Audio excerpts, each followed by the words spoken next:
Good evening, Pittsburgh Steelers fans. Welcome to another episode of Steelers Friday Night Six Pack. I am your host, as always, Tony Defio, and I thank you for joining me on this lovely and crisp Friday evening in Steeler Nation in Pittsburgh, PA. And as I always say, I hope it's nice and lovely and not too bad weather-wise wherever you are in Steeler Nation. And before I continue with tonight's show, I would like to ask you to please like and subscribe to our Behind the Steel Curtain YouTube channel. We bring you live shows each and every day and night, including this show. We have the Touchdown Under show earlier on Friday evenings with Matty Pepperall and Mark Davison. We have the Steelers preview every Thursday with Jeff Hartman, Dave Schofield, and Brian Anthony Davis. We have the Hangover every Monday with Brian, Shannon White, and yours truly. We have post-game stuff after every Steelers game. If it's a regular, normal time, we have it hosted by Jeff, Dave, and Brian. If it's a primetime affair, the boys over on the West Coast, Kyle Kreis and Greg Benedict, do the hosting honors. On Wednesdays, we have Know Your Enemy with Jeffrey Benedict Shannon. Excuse me. We have We Run the North with Kevin Tate and his friends. And you can catch every live show also live on Facebook. So if you're watching me on Facebook right now, you know that.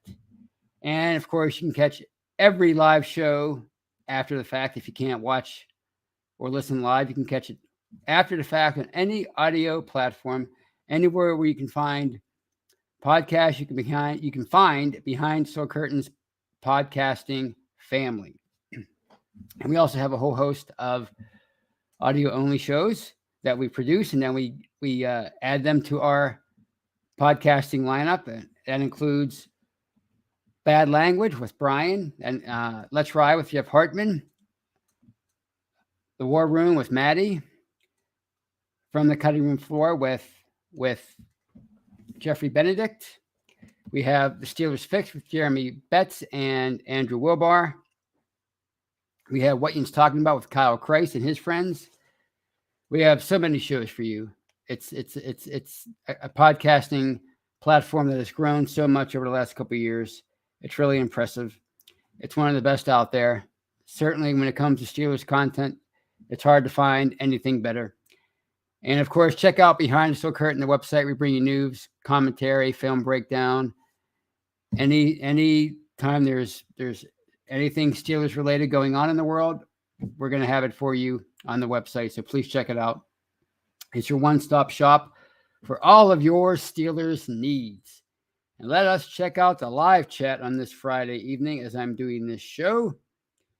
And we have a new person who was the first one in tonight, and that's DG's Steeler Nation. He gives us lots of hearts, black and gold hearts to Steeler Nation. Daredevil, George Teston, Kyle Johnson, Sean Manahan's with us. I haven't seen Sean in a while. Claude Bishop, Kathy Ford, who says, hi and bye. I hope to hear most but work interfering with real life. I can certainly relate to that, Kathy, but I'm glad you could tune in. Just Me is with us. Just Me. Danny Owens is with us. We have a lot of great people in here tonight. James Bradshaw. Wow. What a crew we have here with us. Jesse Moreno, who says, thank God it's Friday, but can't wait till game day. What's up, Tony? Wow, Jesse's really enthused. Perhaps one of the few who's enthused, who's energetic about the Steelers at this moment. Let's talk about those Steelers. And what can more? I can't talk tonight. What more can you say about last Sunday's 38-3 loss to the Bills at Highmark Stadium in Orchard Park, New York? It was a massacre. It was a laugher from beginning to end. Third play of the game, 98-yard touchdown from Josh Allen to Gabe Davis. That really set the tone, especially after it looked like the special teams had set the tone by forcing the Bills to start at their own 2 on the opening kickoff, and it was just a runaway from there. The Bills are an impressive team. They really are. I think they're the best team in football. They went into the game 14-point favorites, and that was a bargain if you bet on the Bills minus the points. It was really an easy bet to make. And they're at least in the upper tier of the NFL, if not the best. And Pittsburgh, I think after that game, it's safe to say at this point anyway, they're one of the lower tier teams in the NFL. They're one of the worst teams in the NFL. They're in that lower tier. They're not a very good football team. They have problems, and they are many. It's on both sides of the ball. Obviously, injuries are part of it, but also it's just a overall lack of talent, especially when you compare them to the truly elite teams in the league right now, including Buffalo, and teams like that. You know, the Cowboys, the Eagles, the Chiefs. I mean, even the Ravens and the Bengals and even the Browns probably outclass them in terms of talent. That's just how it is. There's no other way to say it. I mean, we can sit here and pretend and say the usual stuff that fans like to say. You know, they have just as much talent as anybody in the league, but they don't. They don't. I think they've been struggling for so long now. I think if they had that kind of talent, it would have shown itself by now. They're struggling, and let's be real. They've been kind of keeping this they've been keeping this at bay for a while now. This period in their history, as far as being a laughing stock, a lower echelon team. You know, I mean, it very easily could have began in 2019 when they lost Ben Roethlisberger in the second game for the season with an elbow injury, and that came on the heels of the ugly divorce with Antonio Brown that offseason, and that was preceded by the divorce with Le'Veon Bell. I mean, it effectively ended the Killer Bee era, the essence of that team that made it a contender in the mid-2010s. But they surprisingly survived that year in terms of being a laughingstock. Anyway, they went out and traded for Minka Fitzpatrick. Just when it looked like they were headed for a 4 or 5 win season, they traded for Fitzpatrick. He made the defense elite, and they went on to win 8 games. And they were 8-5 at one point, and had an inside track at a playoff berth before the wheels fell off with Mason Rudolph and Devlin Duck Hodges at quarterback. So 2019 could have been that year, but they kept it at bay. They fended that off. You know, they're always looking to contend. They're always looking to stay relevant, and they managed to do that year, perhaps against all odds. You know, in 2020, they Roethlisberger came back after the elbow injury, and there were a lot of experts who questioned that and wondered out loud if it was a good idea to bring him back.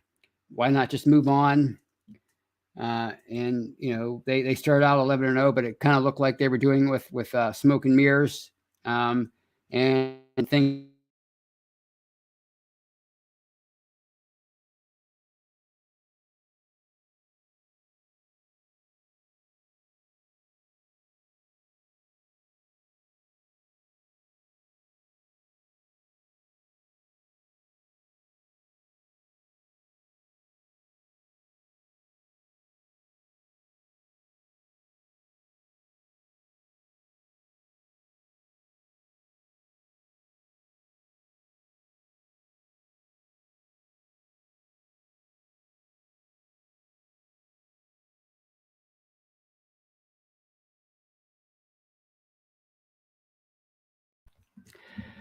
I apologize, but anyway, they were for my technical difficulties, but they were struggling with injuries on defense by the end of that 2020 season, and the league had caught up to the offense, and they were in salary cap hell in the 2021 offseason. and they decided to bring Ben Roethlisberger back. They moved on from people like Steven Nelson for salary cap reasons, but they brought Ben back because really it wasn't going to help them much to have him retire, or to cut him, I should say. It wasn't going to save that much money. They reworked the deal. He took a pay cut, and he was really their best option, it would appear, at that time. And again, the experts question whether that was the right move. And really, when you looked at how they played in 2021, it wasn't a good product. They did not have a good product. The defense, despite having TJ Watt and him having a defensive player of the year season, 22 and a half sacks, it wasn't a great defense. They suffered with injuries. Tyson Alualu and Tuitt was out all year, and they were horrible against the run. And and the offense was just pathetic all year. And if not for Ben Roethlisberger somehow, some way, finding a way to really play poor football for 3 quarters and then turn it on the fourth and bring them back from behind 6 times in the fourth quarter in 2021, they probably would have finished below 500, but they somehow made the playoffs. And then, of course, Ben retired, and you kind of see the handwriting on the wall with what this team would be in 2022, based on last year, with how the offense performed, with how the defense was performing, with the overall age of the roster. They had one of the youngest rosters in the league. They had totally overhauled their line from the year before, and it still needed more work, obviously, but based on the results from 2021. So you can kind of see where things were headed this year. People were optimistic, of course, about the defense, especially, but without Watt, with Watt getting hurt in week 1, and with so many other deficiencies on that defense, including on the line and in the secondary and inside linebacker,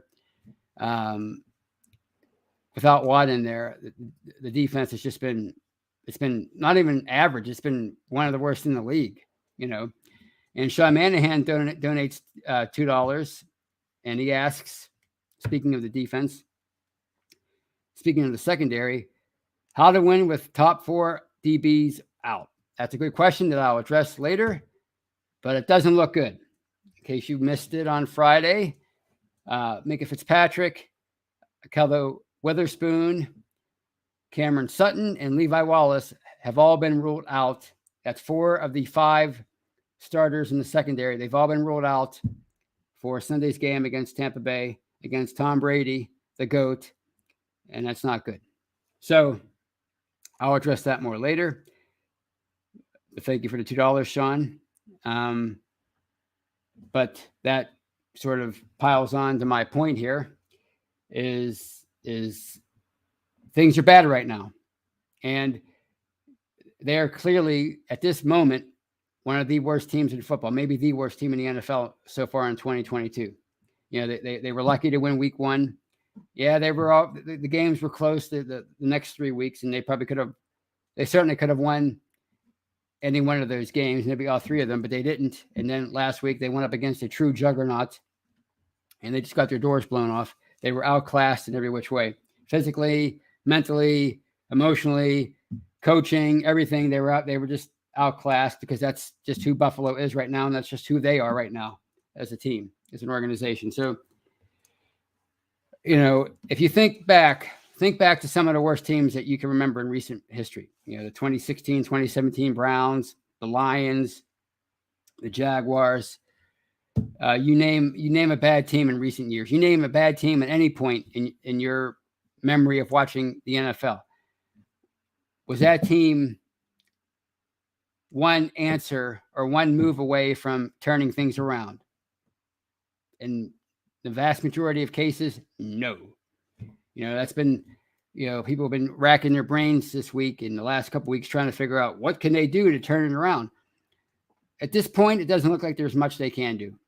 To repeat, they've kind of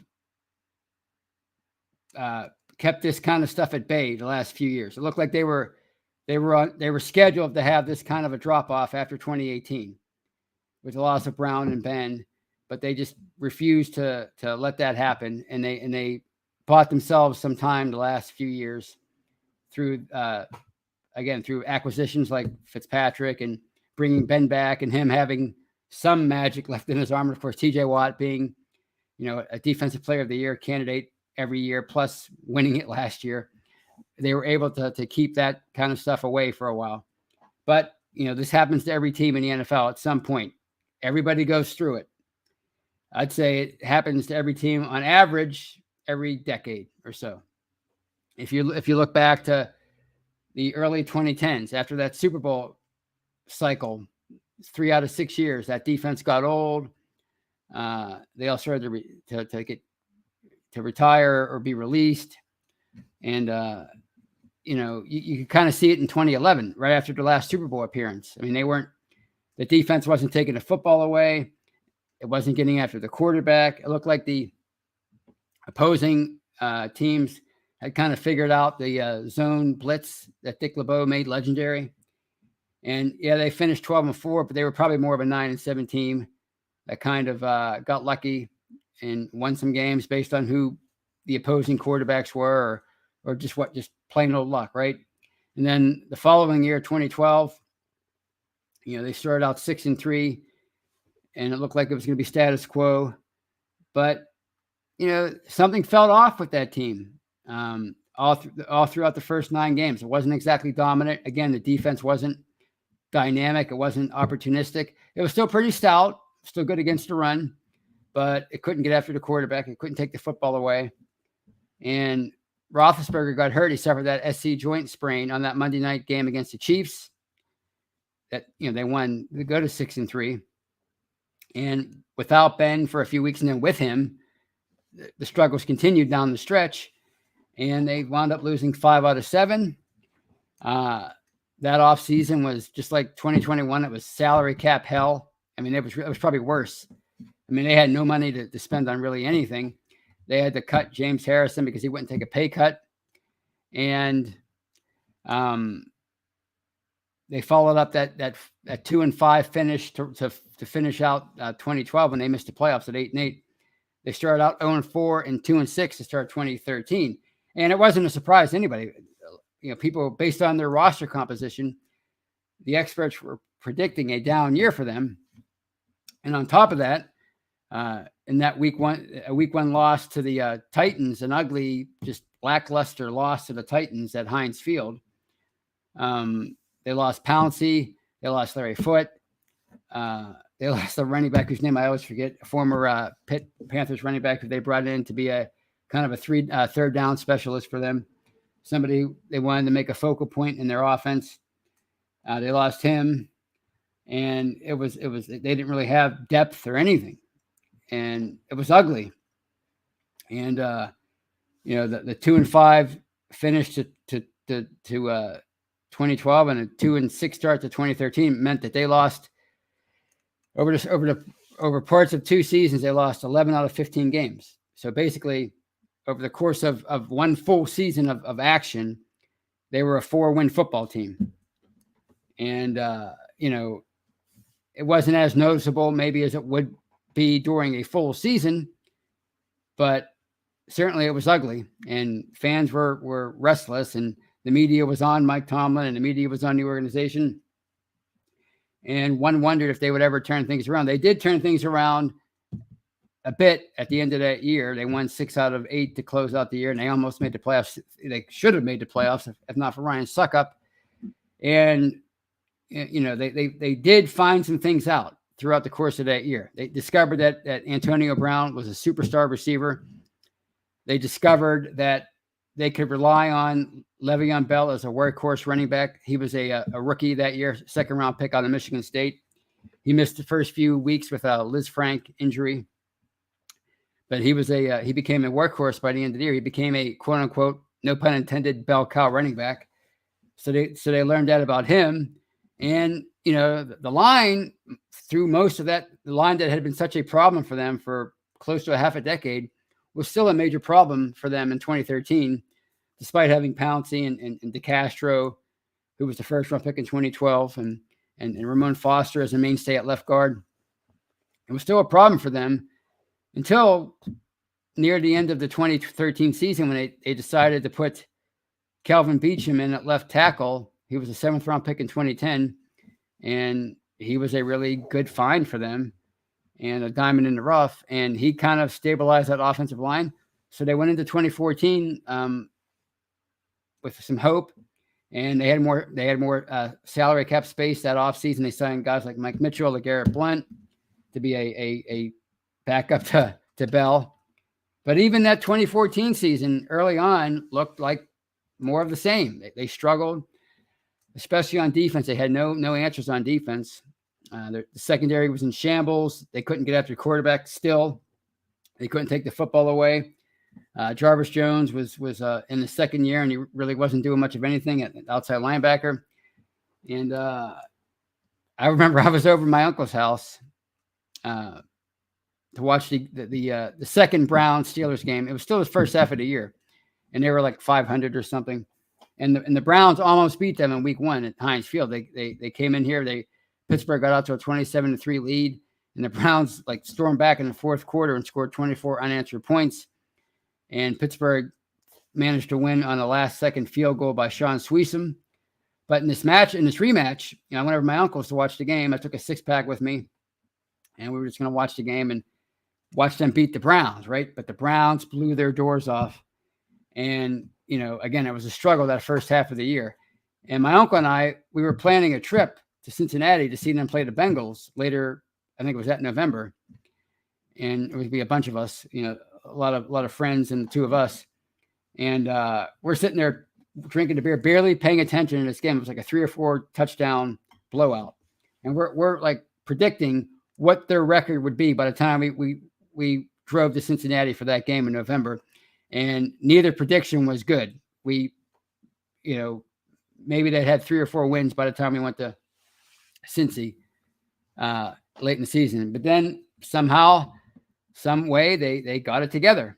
They found the formula, and that rut that they were in that started at midway through 2012, they climbed out of it by the midway point of the 2014 season. They won 11 games in the division, and then they went on and made the playoffs 4 years in a row. So, that was a period where things were ugly, but not as ugly as it looked like they were going to be, because the team stayed together and they managed to figure some things out halfway through what could have been a really, really ugly 2013 season.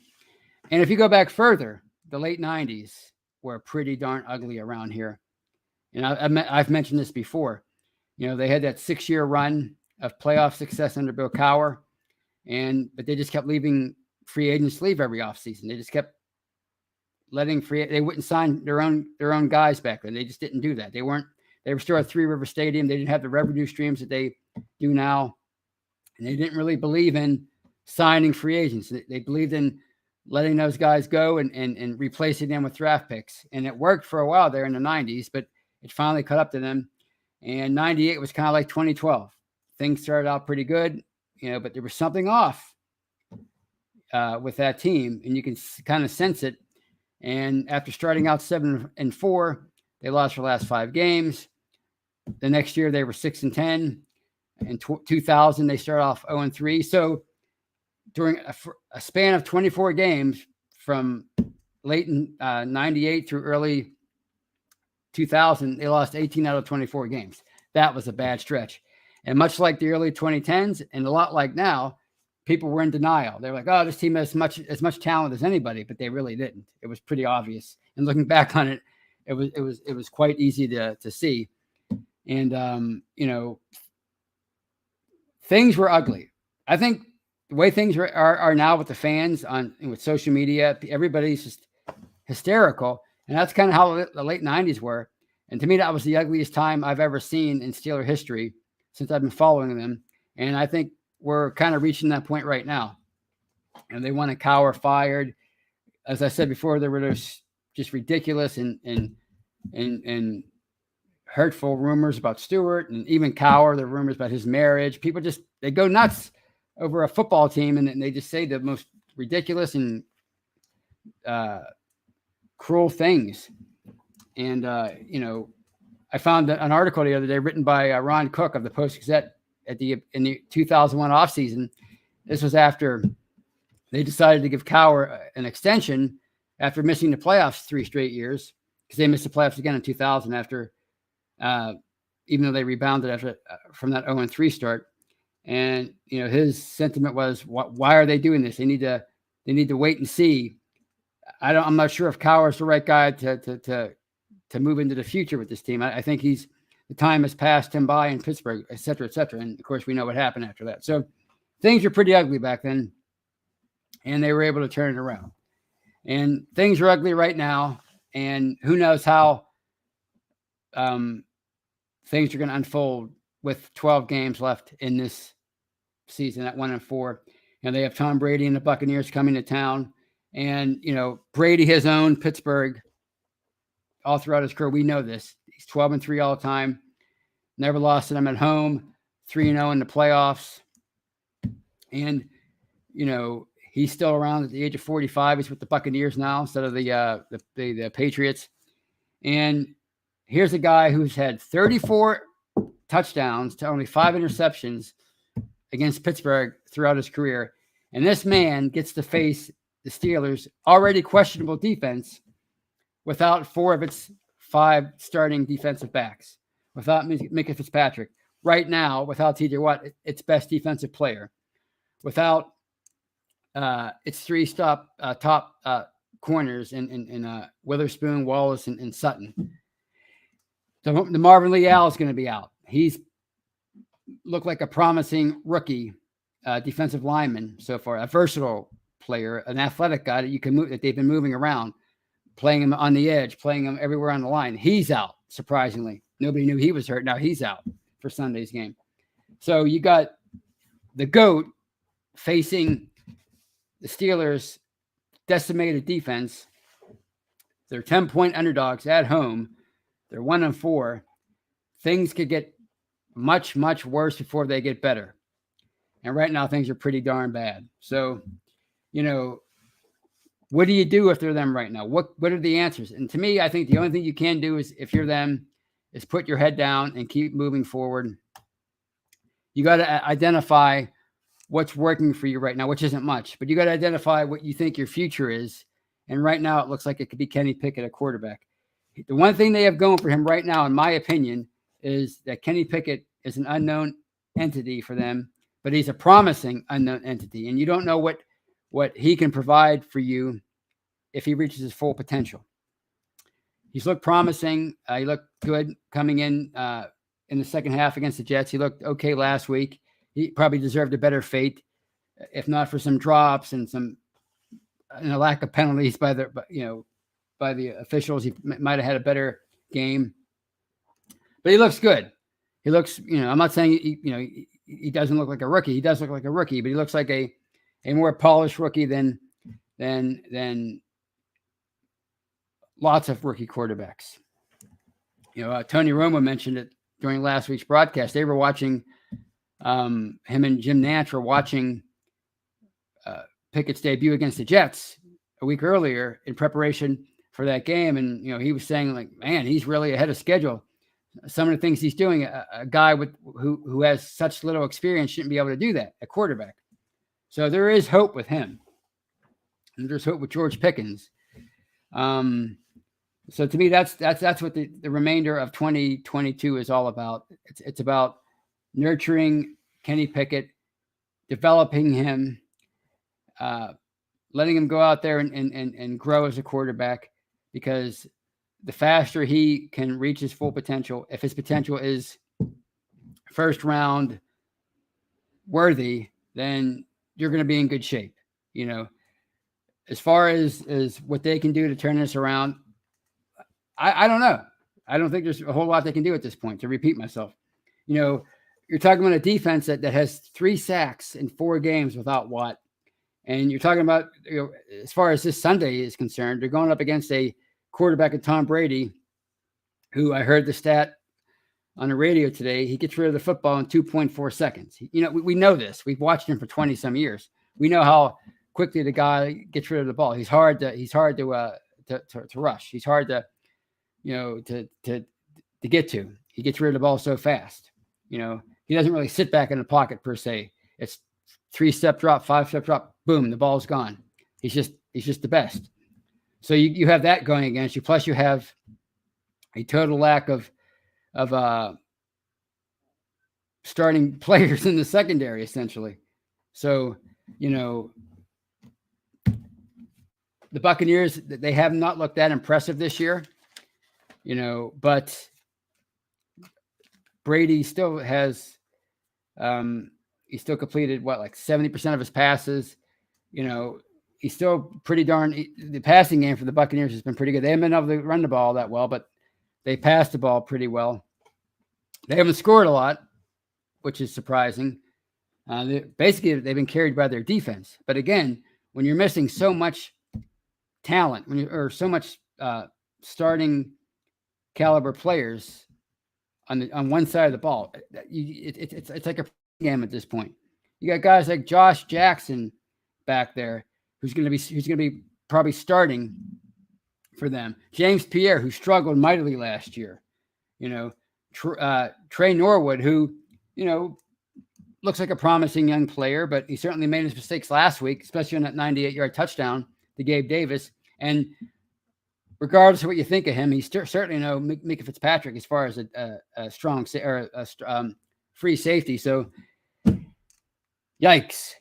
I mean, this could get ugly, really ugly. I mean, uglier than it was last week. So, again,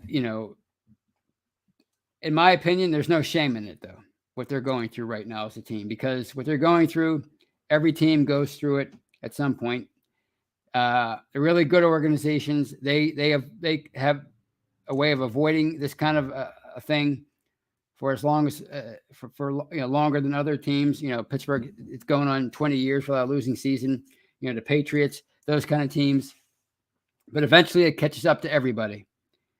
And but the great news is, sometimes teams find themselves before people are ready for it, like they did in 2014. I don't think anybody was ready for them to suddenly win 11 games that year, and based on how the first half of the season went, and they managed to do that. So I'm not saying that's going to happen this year. I doubt it. I think it's going to be an ugly year for them, but I'm still excited about watching Kenny Pickett, George Pickens, him developing chemistry with his receivers, with Pat Freiermuth, who's going to be out on Sunday too with a concussion. So, I'm excited to see about the continued development of Najee Harris. He reportedly was running with a steel toe in his shoe this season to help him with that foot injury he suffered in training camp. And he's going to be running without that for the first time this year. So maybe that'll make a difference for him.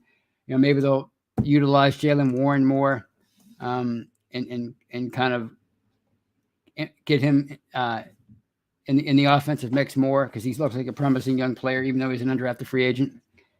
So that's what I'm going to be looking at over these next 12 games. Kenny Pickett, George Pickens, individual players.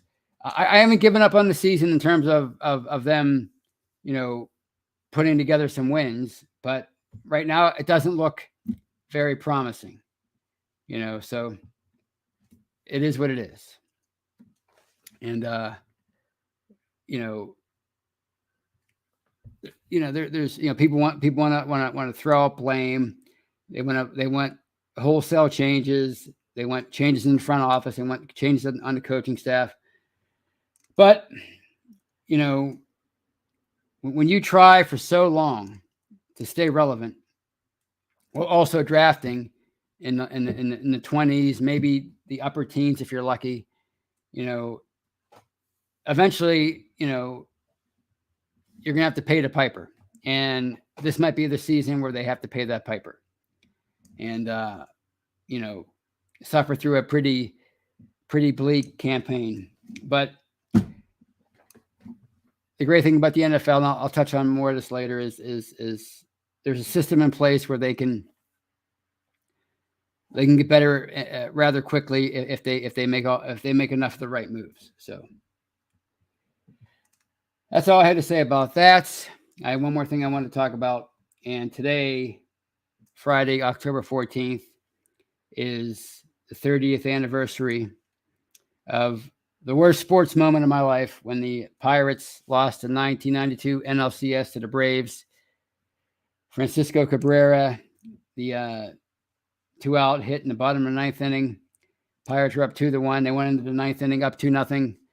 They're up 2-1 with the bases loaded, and Cabrera has that hit.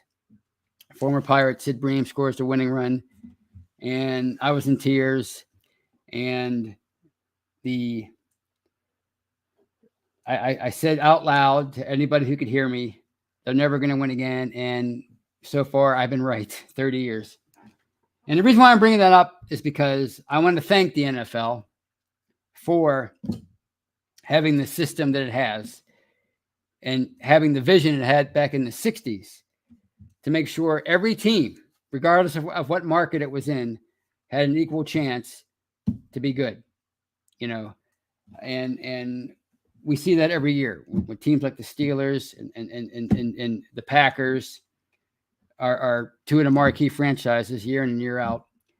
And, you saw the Bengals going to the Super Bowl last year. Buffalo's now a juggernaut. These kind of things don't happen in baseball. They just don't, because they have a system in place where small market teams can't compete with big market teams equally. They might have some good years every now and then, but by and large, it's an unequal playing field. And I just want to thank the NFL for caring about all of its fans, not just a certain segment of its fan base. And yes, I know it's doing it for financial reasons. It's doing it because it's the best model to make them the most money. But still, we benefit as fans. And, yes, the Pirates have, they've been rather incompetent over the last 30 years, but they've also been up against it as far as the system. And sometimes it's hard to tell if a team's just incompetent or if it just can't do anything because it's a rigged system. Well, the NFL, again, and other sports, major sports in the country, the NBA and the NHL, they followed suit and they're doing well too. And all their teams have equal chances to win championships. Baseball is the only one that just won't do it because it doesn't have to do it because they're raking in the money, and they're kind of paying off the small market owners by allowing them to remain super profitable despite not winning and rarely making the playoffs. So thank you, NFL. And because you have the system you do, if Pittsburgh makes enough of the right moves, it'll be back on top in no time. So those are all the thoughts I had for tonight. And I want to apologize for my technical difficulties earlier. But let's see what we have to round out the show. This is from Evgeny Crosby, who says, the only good thing to come out of this season will be the respect Roethlisberger will get from the fair weather fans. That's a good point. I mean, I think we're seeing that now. As much as Roethlisberger struggled down the stretch of his career the last 2 or 3 years, especially with his with his mobility, and he certainly lost the arm strength that he had in his prime. He found a way last year to win 6 or 7 games in the fourth quarter. I think a lot of it was through the mystique and the respect that other teams had for him, but it was also he just had that it factor, the kind of it factor you hope that Kenny Pickett has. And another one from Evgeny Crosby, who says, never having sorry, here we go. I went too fast. There we go. Never having a losing season in his career, his first year gone, and his team is going to win 4, maybe 5 games. That's the way it looks right now anyway. That's a follow-up to his earlier comment about Roethlisberger. And it's true. It's true. And this one from Sean Manahan, who asks, is there anything we can hope for as fans? Yeah. Like I said earlier in my monologue, so to speak, it's you gotta root for Kenny Pickett because, and it's not just because like, oh, he's I think he's a great guy and I think he's a great story, but as far as like if you're just speaking purely business, if Kenny Pickett's the real deal, that's 90% of it. That just about everything else will take care of itself. Despite what you think about Pittsburgh right now as an organization, and it definitely deserves its criticism from the ownership all the way down to Tomlin and the coaching staff and the players. It's a pretty stable organization. It's a well-run organization. And if they find themselves another franchise quarterback right after Ben retires, they're going to know what to do with him. So that's what you hope for as a fan this season is Kenny Pickett developing and developing faster than your typical young quarterback does. And who knows, maybe he can find some magic and bring them back and help them win more games this year than we think. But that's what you root for. You root for Kenny Pickett because he's the future. Quarterback is so important in the NFL. And if you have that guy does so much heavy lifting for your organization. We saw it with Roethlisberger for so many years. We see it with every team that has a guy like that. We see it with Green Bay. We see it with the Buccaneers. They had a great team. They had a great roster, but they could never really do much. And all of a sudden, they get Tom Brady, and boom, they're an instant contender, and they win the Super Bowl their first year with him. So you just that guy makes so much of a difference. Joe Burrow in Cincinnati is another example. Lamar Jackson, he saved John Harbaugh's job in 2018. He probably was going to get fired that year, and he had to put Jackson in because he had no other choice midway through that year. And Jackson takes them to a division title. Next year, he's the MVP of the league. So you hope for Kenny Pickett to develop. And of course, you hope for TJ Watt to come back as soon as possible, although it doesn't look like it's going to be until after the bye, especially after word came out that he had arthroscopic surgery on a knee injury he suffered in the preseason. So that's probably going to delay his return for a week or so. George Teston says no pass rush. Speaking of that's what I mean. I mean, I don't care. Like I said on Monday, if you have Neon Dion back there and Rod Woodson and Mel Blount, if you can't get after the quarterback, and they haven't been able to in the 4 weeks that Watt has been out, I don't care who you have in the secondary. Eventually, they're going to be exposed. Eventually, they're going to break down because it's just impossible to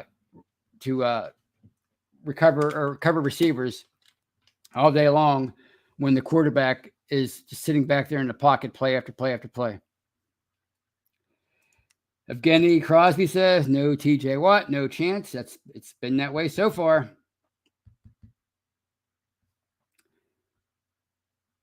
And this is from Evgeny again, who's been very vocal tonight. This is not Major League Baseball, man. You can turn things around quickly in the NFL. All I hear are excuses. Evgeny, there are good teams in the NFL and there are bad teams in the NFL. You might be able to turn things around from year to year, but sometimes in the year that you're in, you just have a bad team. And that's all there is to it. And the Steelers aren't immune to that. I love the Sam White quote each and every year I quote it. When you watch film of every team before the season, you could tell the handful of teams are going to win 13, 14 games, and the handful they're going to lose that many. And no matter what that team that has that kind of talent, as far as the 13, 14 loss team, there's very little that team can do over the course of that year to turn things around. It is what it is. And the Steelers look like that kind of team right now. They're still trying to figure things out in the trenches, which is such a big part of the NFL. It's they still need to make some changes.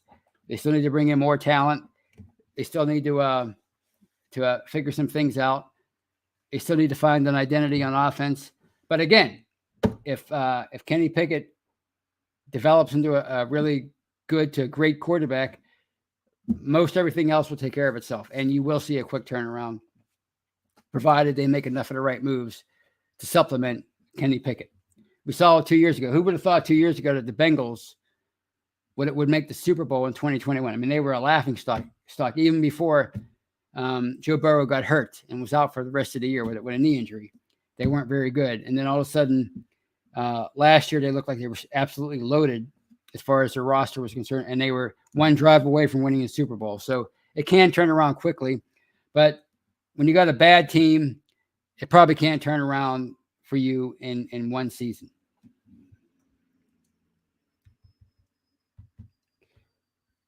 And Scott Legg says they better pull their. There's another one. Like people just they think it's like psychological and it's emotional and it's mental, but sometimes it just comes down to talent.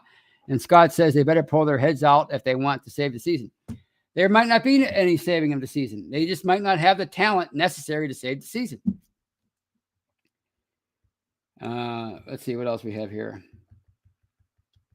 Scott Legg says next man up. That's a nice thing to say, but when you're talking about guys like Josh Jackson and James Pierre, they're just men. They're probably not capable of being next man up. They're just men who are enlisted with taking the place of better starters, and they just don't have it in them to be equally as good. You know, if Micah Fitzpatrick could be replaced by quote unquote next man up, then Pittsburgh never would have paid him $18 million a year, whatever it was, made him the highest paid safety in the league. Those are just nice slogans to say, but they really don't mean much. They just don't.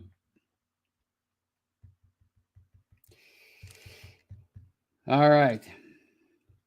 Mike C says, look at the bright side. First pick in the first round doesn't look too bad. And with maybe new head coach, well, they're not going to fire Mike Tomlin. Trust me, that's not going to happen. Not after one season. I think Mike Tomlin would need 2 or 3 really bad years to get fired. You know, people think, oh, he's a coach for life. Well, I think they're always going to stick with their guy as long as their guy keeps them relevant. And they really haven't had a prolonged stretch where they've been irrelevant since probably the mid to late 80s with Chuck Noll. Even Cowher, even though he had a few bad years there in the late 90s, he still had them turning things around by 2000, even though they didn't make the playoffs. They finished 9-7. Tomlin back in the early 2010s, things were pretty bleak in 2013, but he managed to turn them, to pull them out of that rut. They rebuilt the offense. They found Ryan Shazier, and they became a contender again for a few years. So they've never really had a prolonged stretch of horrific play. Not since, really not even since Noll, mid 80s, but since before Noll in the late 60s. If they have 2 or 3 bad years, it might be time to move on from Tomlin, but they're not going to move on from him after this year. Not unless he decides to resign for some reason. But, people keep saying that, but it's just not going to happen. And it's not because, I think he's the perfect coach. I just know it's not about what we think they're going to do. It's about what they're actually going to do. And they're not going to fire Tomlin. That's just so why people keep bringing it up, I don't know, because it's wasted energy. Anyway, here's another one from Sean Manahan, another $2 I missed earlier, and I thank you, Sean. And he says, I remember the fire Cowher days. Thank you, Sean, and thank you for the $2 again. Those were very prevalent in days. It was a pretty real thing. And fans were pretty darn critical of Bill Cowher, the guy they just can't shower with more accolades today, and to Mike Tomlin's detriment. Constantly talking like the laziest argument in sports, I think, is, he won with Cowher's players. Cowher couldn't even win with his own players in 2006. He only won once with his own players in 14, 15 years as the head coach. This guy faced a ton of scrutiny up until the very moment he won the Super Bowl, and then he was a god. People forget that because they don't want to remember it. That's really what it is. But thank you for reminding us all again, Sean. There were fire Cowher days, and they were very real, and things were very ugly around here in the late 90s. So ugly, I consider it, again, to be the worst time I can remember as a fan. Fans just went off their rocker, Cops were spreading apparently vicious rumors about Stewart. It was one of the dumbest times I've ever experienced as a fan. And, it just goes to show you like where people's priorities are, that they're going to get that deep into a team that they would say things like this and act like this. And it doesn't say much for human nature. But, the point is things got better. Just like they're probably going to get better with Mike Tomlin. But of course, a lot of that's going to it's going to depend on Kenny Pickett's development. So, all right. I think on that note, I'm going to call it a night. I've been really rambling on here. It was fun talking to you guys tonight, and there's still 12 games left, and anything can happen, right? I mean, like I said the other day or earlier in the show, you have Kenny Pickett.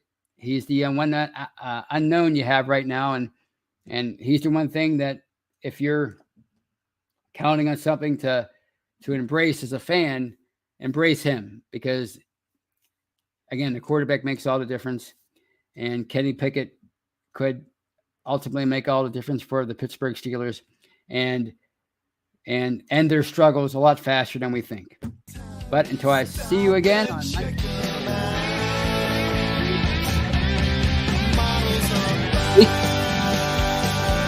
and what is it? Go